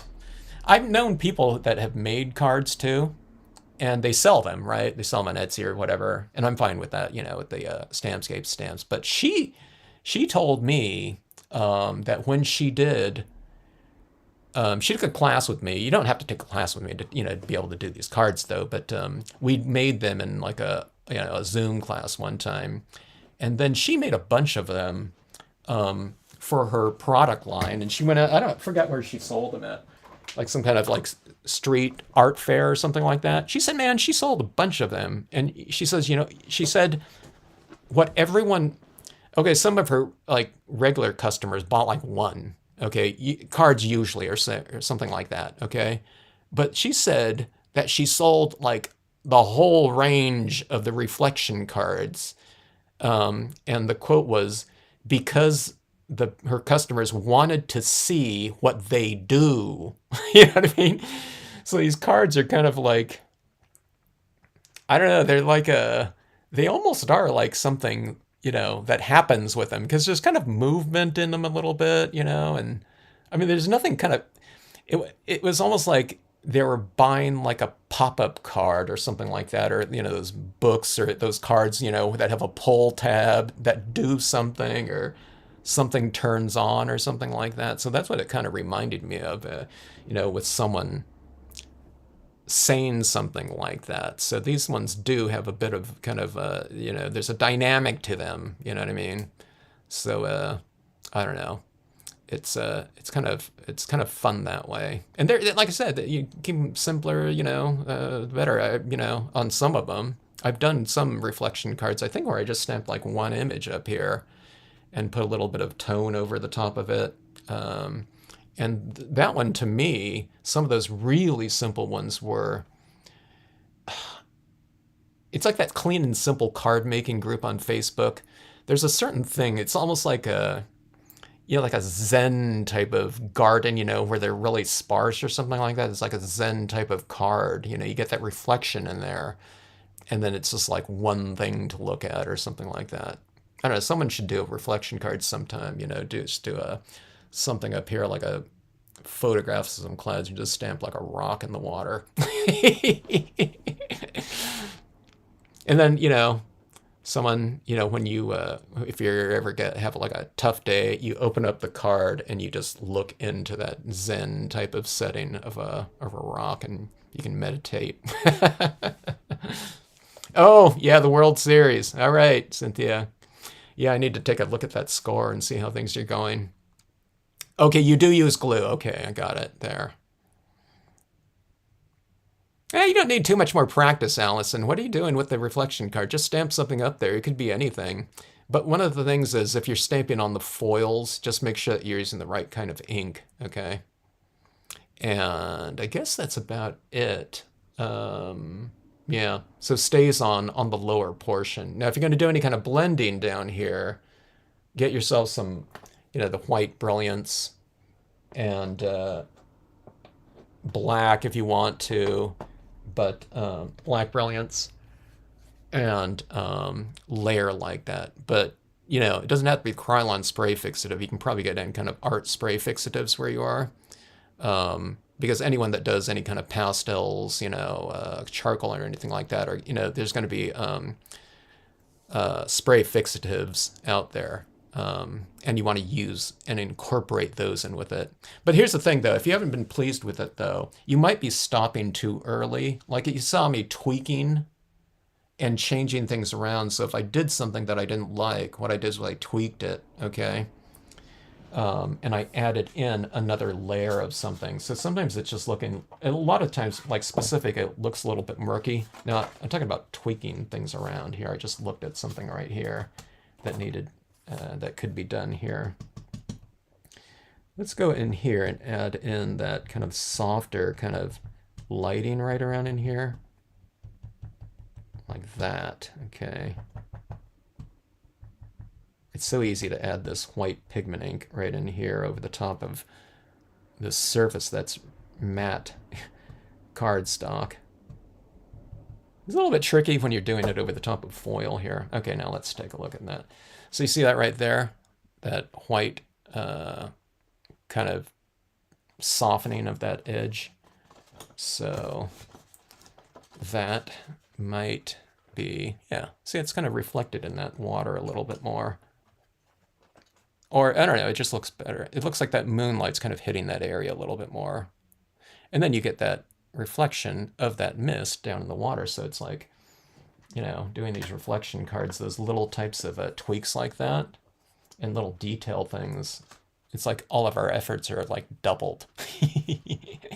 They're doubled for free with silver or whatever, silver and gold, typically card stocks like that. All right, so anyways, yeah, right in there, that's where that little white twig, and I put it right down here, and then I put it up here. Here's a little thing that I'm doing too. So I left that tree in the middle, kind of sharp, so that it contrasts against this area and that. So that looks soft, and that looks soft, and it would look soft anyway, but when you leave something kind of crisp right next to it, it emphasizes it through contrast. So, you know, kind of oscillate those types of things. Textures, colors, temperatures, and all that type of thing. Not all the time, you know, if we wanted that all to be like a foggy mist, you can do that too. But if you want kind of like a more contrasting impact of something that you're doing, then don't add it everywhere. Have some areas light and dark, soft and sharp, you know, whatever, opaque and transparent, you know, any of these types of things will do it. It doesn't have to be any one thing or any combination of anything in particular. Double-side glue, glue stick, a light type of glue. Got it. Okay. Essentia glue. Is that eye glue? You can stamp with it, and then you add the glitter. Oh. I might have to write that one down too, because that sounds pretty cool. Now that type of thing, you use that glue on a stamp, you definitely want to clean that stamp off like right after, right? Essentia, got it. Jennifer's a Yankees fan. Boy, it's been some time since the Dodgers-Yankees. I used to watch that in like the 80s, was it? Or 70s, you know, where they matched up like 2 or 3 times, I thought. I don't know if it's sticky enough. Okay, 0-0, top of the 5th. Oh, okay. Horsey, I was wondering about that. Okay, what do you clean the stamps with after using Stays? Okay, so that's a good question. I don't have a Stays-on cleaner, so I just use water to clean off my Stays-on. Now, okay, so when I'm doing these videos like this, I'm not stamping something out and then taking the time to really clean my stamps off during these live streams. So I don't clean them off usually right afterwards, but I've found that if I just, you know, take a damp paper towel and I kind of scour this into it, I find that that gets the Stays-on, the dried Stays-on off pretty good. But if it's stuck on there a little bit more, like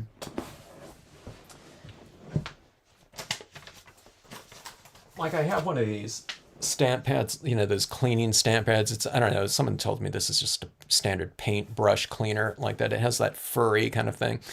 And I add some water in here. And then I have a little bit of diluted, like a simple green type of thing. And then I just take my stamp and I scour in there a little bit more. And I find that it gets all the dried inks off of there. Like this one right here is starting to look pretty like glossy and shiny because I have a lot of built up Stays-on there. This one really needs to get cleaned off, but I find that this works just fine for it with me.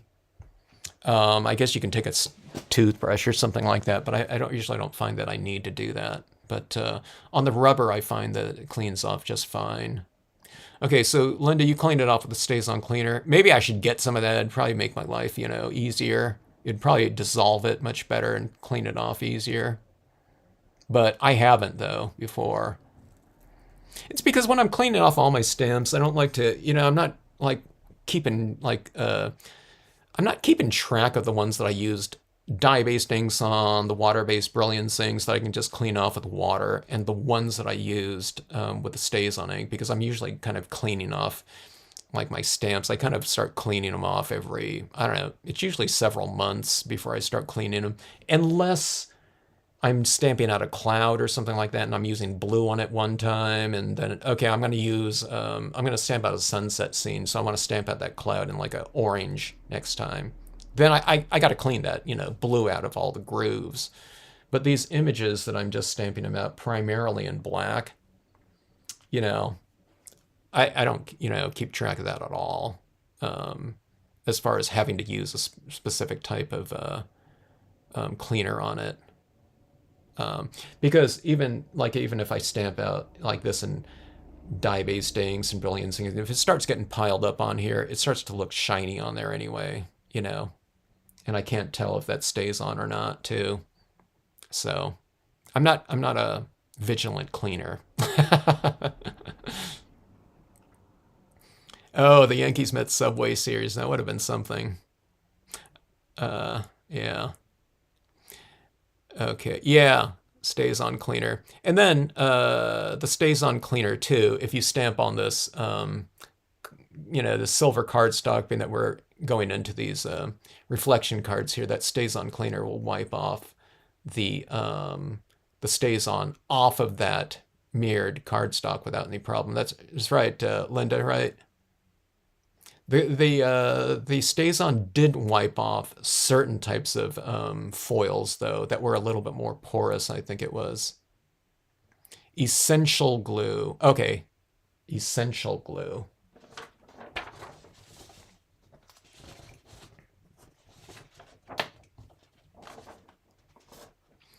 We'll have to look into that. Thanks for all the tips, too, everyone, on media and so on and so forth. That micro glitter, I want some kind of thing for with that micro glitter. That sounds like something that might be cool for that. I want to come up with something for those snails too that I have, snails and slugs like in the Moonlight. The cool thing about it would be having some kind of like a glittery, trail, being created by them or it, like that. Have a wet cloth ready to go. Okay. That's a good idea there. I need to do that. I should have that, at all times here, really. I do that when I'm demonstrating like at conventions. I'm usually kind of cleaning off as I go because I can't put all my stamps into my, pile it in, after I'm done with a convention or something like that and just pile them all together and stuff like that, be getting like ink over everything. So I tend to clean up a little bit better at like places like shows or live demos. Okay, we'll wipe off with water. Okay, got it. Pad to the pad. Small amount of glue to the pad. Bottle glue comes off the pad. Got it. Thank you, Bonnie. I wipe my stamp off as I use them. I mean, I should, but I don't know. I've just been too lazy for that. Let's see. Zig is another great glue for microfiber. I thought I had a Zig. No, I was thinking about another glue that I had. I thought I had a Zig glue somewhere. Maybe not. All right, folks. Thanks to you all for joining in and checking these out right here. I say this all the time, but I'd really encourage anyone that might like the look of this to give these a try. They can be really dynamic. They can be really easy to do too. You can keep them really simple and they look pretty cool as well. I like having a little bit of that variation on the top section like this, but these look really fun too with even like, if you want to create like a super fast type of thing to do, like photo prints, okay? These are just photo prints of clouds, but photo prints look really fun in horizon cards like this too. I mean, look at that right there. Here's this one over that ocean like that, you know. I mean, it would be good with this little differentiation up here, like some kind of like, you know, it could be the same thing stamped in here that Palm Island like that right on the horizon on that edge right there. But you can see where these photographs just really reflect down in that lower area. Really cool. You can, I don't have like, I need to get some like sunset photos or something like that, but that's another really cool way to go. And you can even go with some really funky combinations and it looks pretty good.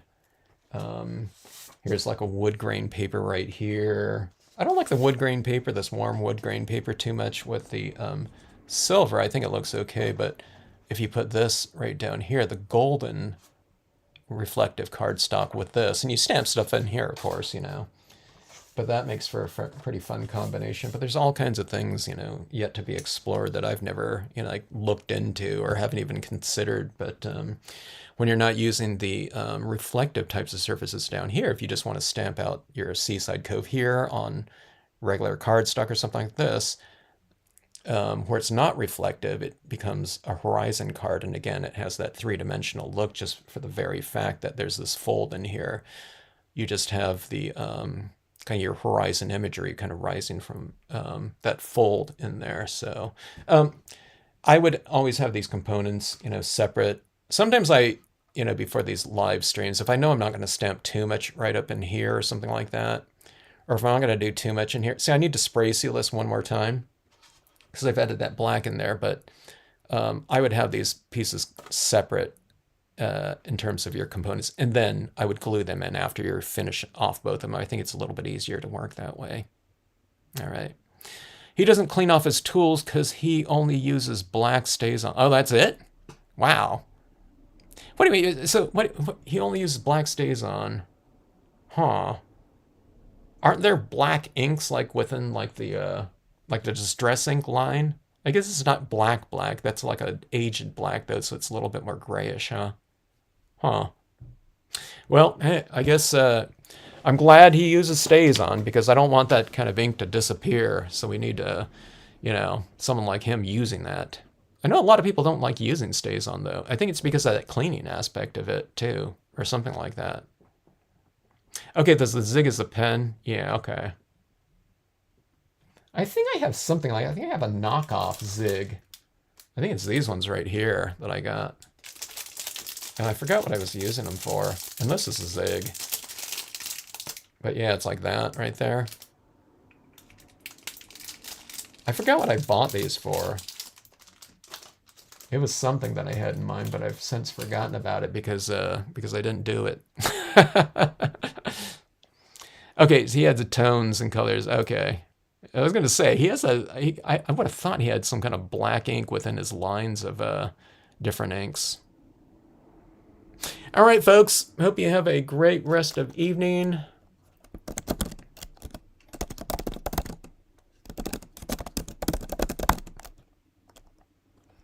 The reflection card stream.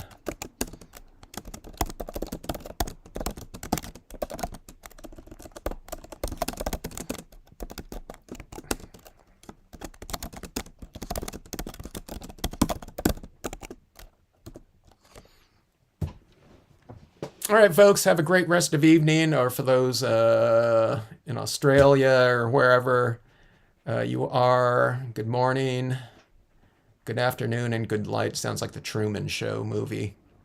All right, folks, thanks again. Hope to see you in the next Friday Night Live or before then, the impromptu pop-up ones.